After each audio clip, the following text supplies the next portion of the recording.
નમસ્કાર, આપ જોઈ રહ્યા છો નેશન પ્લસ ન્યૂઝ. હું છું હિરલ આપની સાથે.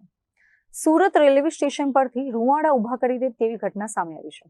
સુરત રેલવે સ્ટેશનના પ્લેટફોર્મ નંબર 1 પર એક મુસાફર ચાલુ ટ્રેનમાં ચઢવાની ઉતાવળમાં સંતુલન ગુમાવી દેતા ટ્રેન અને પ્લેટફોર્મની વચ્ચેના ગેપમાં પટકાયો હતો. સુરત રેલવે સ્ટેશન આજે એક ભયાનક અકસ્માતનું સાક્ષી બન્યું હોત, પરંતુ સદનસીબે મુસાફરનો આબાદ બચાવ થયો છે.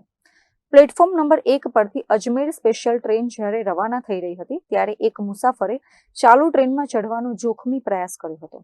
ટ્રેનની ગતિ વધતા મુસાફરનો પગ લપસ્યો અને તે સીધો જ ટ્રેન અને પ્લેટફોર્મની વચ્ચેના સાંકડા ગેપમાં પટકાયો હતો. આ દ્રશ્ય જોઈને પ્લેટફોર્મ પર હાજર લોકોના શ્વાસ અદ્ધર થઈ ગયા હતા. મુસાફર લગભગ 20 સેકન્ડ સુધી ટ્રેન નીચે ફસાયેલો રહ્યો અને મોત તેની સામે તાકી રહ્યું હતું. સમય સૂચકતા વાપરીને તાત્કાલિક ટ્રેનની ચેઇન પુલિંગ કરી હતી.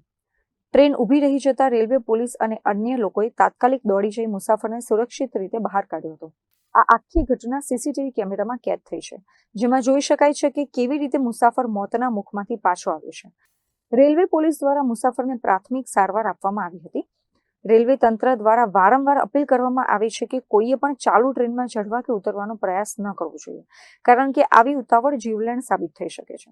આજે આ મુસાફર માટે નસીબ જોગ બધું સારું રહ્યું, પરંતુ દરેક વખતે આવું નથી હોતું.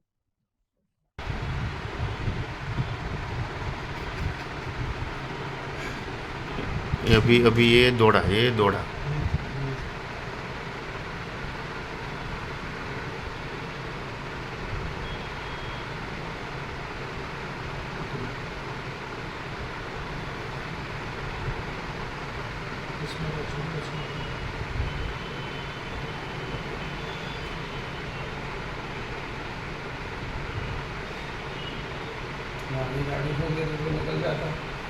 गार्ड को बोल दिया था रोकने के लिए, तुरंत उसने भी रोक दिया, इसलिए बच गया.